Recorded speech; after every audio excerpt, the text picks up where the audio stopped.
Okay, tayo po ngayon ay magluto ng sinigang sa miso na bangus. Naprito na po natin ito. Lilipat na po natin dito sa pinakulo. Ayun, yung iba nandiyan na po. Ayan, kulong-kulo na po siya. Okay. Ano po to? Tilapia po to ha, na isda.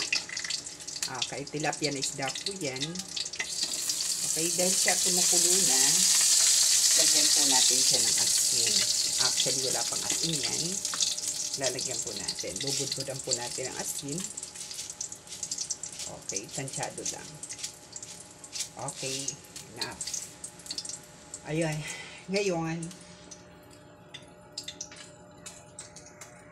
ngayon naman, ilagay natin itong miso.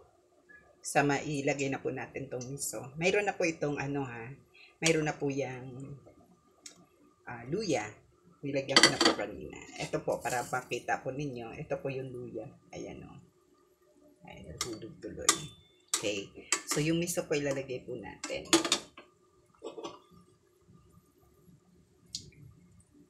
Hintayin po natin siya na, medyo buo kasi nga,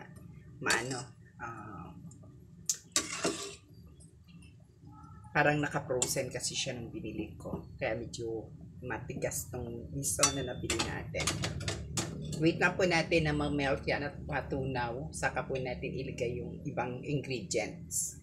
Okay, ito po yung ating ingredients. Namitas ako doon kanina doon sa may garden. Okay, nakita mo nyo po to. Yan. Ano po ito? Ito yung maasim tuloy, sorry. Yung mapait, no? Mapait. Okay, hinaluan ko na lang po din siya ng mustasa, ang tawag pala, sorry. Tapos hinaluan ko na rin po siya ng pechay. Yan, kasi konti lang mustasa ang tanim ko, malilit pa yung iba. Marami ng pechay. Yan. Kaya hinaluan ko na rin po ng pechay. So, ayan, may mustasa, tapos pechay. Yun pa ilalagay po natin na gulay sa ating sinigang sa miso.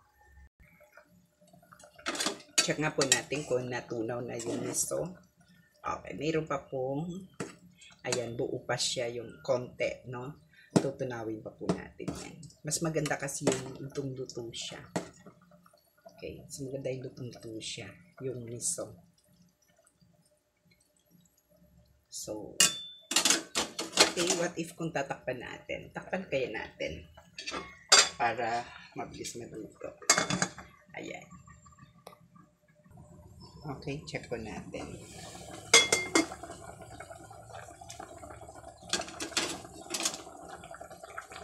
Tingnan natin kung okay, lahat ba ng miso ay tunaw na. Yan, tunaw na siya.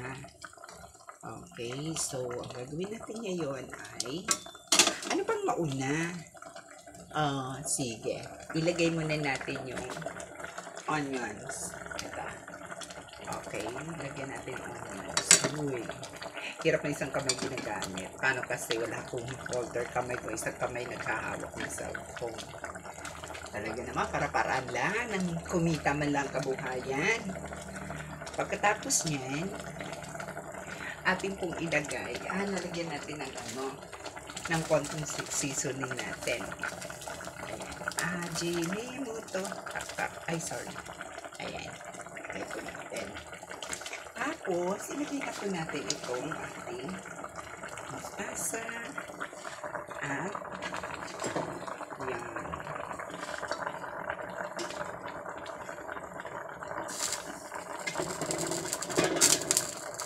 Okay, sabi kasi nila, bago natin lagyan ng pampaasim, ilahulog muna natin itong gulay. Kasi nga daw, kapag may pampaasim na, nako, ano daw yan, hindi daw maganda. Kasi nga, para yung gulay ay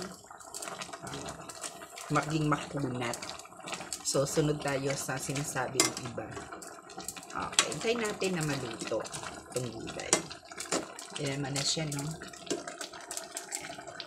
Hintay po natin na maluto yung gulay. Ganyan lang, wala akong ceiling green. Kasi wala na akong pera, promise. Ang pera ko na lang kanina is 70 pesos. 70 ba? Oo, 70 pesos. bumili ako ng ulam halagang 30, magkano nga ba to?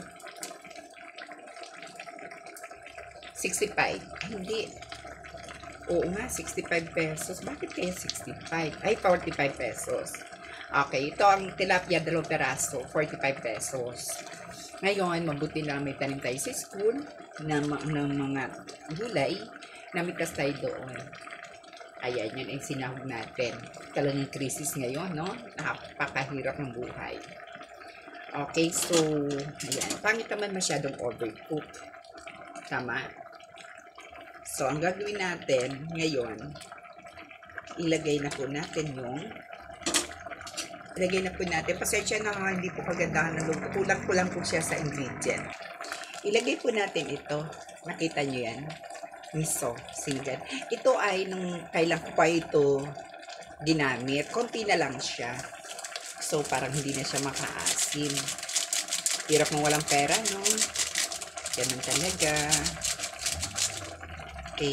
So, para medyo umasin po siya, meron akong bagong bili na, ayan, original. Okay. Yan. Sampalok din. So, dagdagan na lang po natin siya para umasin. Diba? Okay. So, yan. Okay. Titingnan niya natin kung masarap siya. Mamaya pa pala. Kailangan mo na niya yung lahat ng kanyang is mag-spread out. So, gagawin natin, takpan ulit natin. Bakit napakahirap ng pera sa Pilipinas? Ano?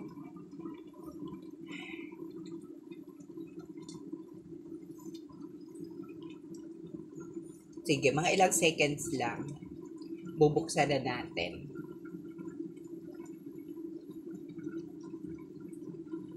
Kasi 'di ba madali lang naman maluto yung yung gulay. Tapos spread out na yung asim ng sampalok na nilagay natin. Sige. Wala na rin tayong pot holder kaya ito lang gagamitin natin. Hirap ng buhay sa Pilipinas, pero wag sumuko, diba? Sabi pa nila, may trial, tanggapin mo. Kasi magiging guide mo daw yan pagdating ng araw. Sige, tikman na po natin. 4 na piraso to ha. 4 na hiwa pala. 2 piraso. Pinahati ko sa gitna. 4 na hiwa. So, ang ulam na to ay good for hanggang bukas ng umaga.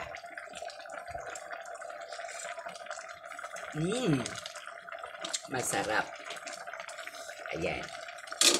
So, papatay na po natin. Okay na po siya. Patay na po natin. Ayan, salamat po sa panunood. Ganun lang po kasimple ako magluto. Ang kulang ko lang dyan ay siling green. Pero, sob na, may naman din siyang luya. Okay, again, thank you so much. Bye. Thank you for watching.